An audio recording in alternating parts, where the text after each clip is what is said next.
இப்போ கீழே வந்து நான் ஒரு வீடியோ அட்டாச் பண்ணுறேன் பாருங்கள். இவர் பேர் வந்து பிரிஜேஷ் சோலாங்கி. இவர் யார் அப்படின்னா உத்தரப்பிரதேச மாநிலத்தில் ஒரு கபடி வீரர். இவர் வந்து அங்கே இருக்கக்கூடிய பகுதியில் இருக்கக்கூடிய திருநாய்களுக்கெல்லாம் வந்து உணவளிச்சிட்டு வர ஒரு மனிதர். இவர் அப்படி ஒரு நாள் உணவளிக்கும் போது ஒரு நாய் வந்து கடிச்சிடுச்சு. அப்படியே நம்ம பின்னாடி பாருங்கள், என் பின்னாடி எவ்வளோ நாய் நிற்கிதுன்னு. இங்கே தெரியுதுங்களா உங்களுக்கு? 10-20 நாய் நிற்கிது.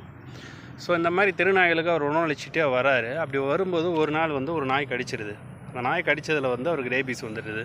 பொதுவாக என்ன சொல்கிறாங்கன்னா, வேக்சினேஷன் போட்டுட்டா நாய்கள்னால் கடித்தாலும் இந்த பாதிப்பு இல்லைன்னு சொல்கிறாங்க. ஆனால் அது உண்மை இல்லை அப்படின்னு சொல்லி அந்த மருத்துவர்கள் சொல்கிறாங்க. ஏன்னா அந்த அந்த நாய்க்கு தான் அதனால் பாதிப்பு இல்லையே ஒழிய அது கடிக்கிற மனிதர்களுக்கு கண்டிப்பாக பாதிப்பு வரும். அப்போ நம்மளும் வந்து ஒரு வேக்சினேஷன் போடணும். நமக்கு தேவையாது.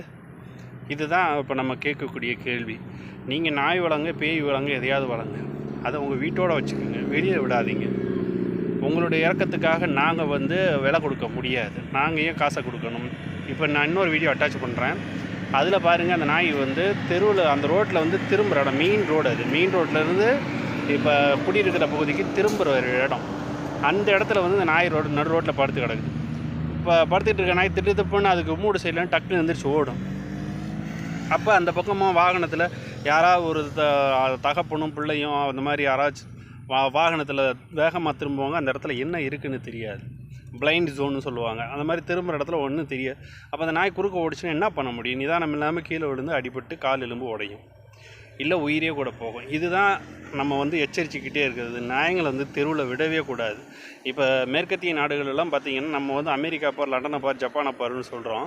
அங்கேயெல்லாம் இந்த மாதிரி தெருநாய்கள் வந்து இருக்கிறதே இல்லை. இது வந்து டாக்ஸிக் வந்து, அதாவது வந்து ஒரு பொல்யூஷன். இந்த பொல்யூஷன் நம்ம வந்து கட்டுப்படுத்தி தான் ஆகணும். இப்போ வந்து நீயா நான் நிகழ்ச்சியில் அவங்க சொன்னது மாதிரி கழுதைகள்லாம் இல்லை, இன்றைக்கி மன்றிகள்லாம் இல்லை. அது மாதிரி தான் இதுவும். ஒரு விஷயம் நமக்கு டாக்ஸிக்காக மாறுதுன்னா அதை ரிமூவ் பண்ணி தான் ஆகணும். அதே மாதிரி சிலர் சொல்கிறாங்க, இது இல்லைன்னா எலி தொல்லை அதிகமாக. கண்டிப்பாக நடக்கவே நடக்காது. இல்லைன்னா பூனைங்க அதிகமாக இருக்குது. பூனை அதிகமாக இருந்தால் கண்டிப்பாக எலிகளை பிடிச்சிடும். சில பேர் சொல்கிறாங்க குரங்கு வந்துடணும். குரங்கு வந்தால் குரங்கு பிடிக்கிறதுக்கெல்லாம் வனத்துறை அதிகாரிகள் இருக்காங்க, அவங்க பிடிச்சிப்பாங்க. ஸோ அது ரெண்டாவது வந்து இன்னும் சில பேர் என்ன சொல்கிறாங்கன்னா, நாய் வந்து பைரவர் எங்கேயா சுரி பிடிச்சி ரோட்டில் சுற்றுவாரா?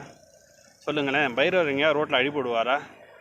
பைரவர் வந்து குழந்தைங்களை கடிப்பாரா? பைரவர் வந்து வயசான பெண்களையும் குழந்தைங்களும் கடிப்பாரா? எல்லா விலங்குகளுக்கும் ஒரு கடவுள் பேரை சொல்லி எப்போ பார்த்தாலும் மக்களை வந்து முட்டாளாக்கி நிற்கிறது, எலியை வந்து பிள்ளையாரோட சேர்க்கறது. ஸோ இதெல்லாம் வந்து நம்ம ஏற்றுக்கொள்ள முடியாது. இந்த மாதிரி மத ரீதியாகவோ உணர்ச்சி ரீதியாகவோ சென்டிமெண்ட்டாகவோ என்ன பேசினா நம்மளால் ஏற்றுக்கொள்ள முடியாது. இது கண்டிப்பாக நீக்கப்பட்டே ஆக வேண்டும். நன்றி, வணக்கம் நண்பர்களே.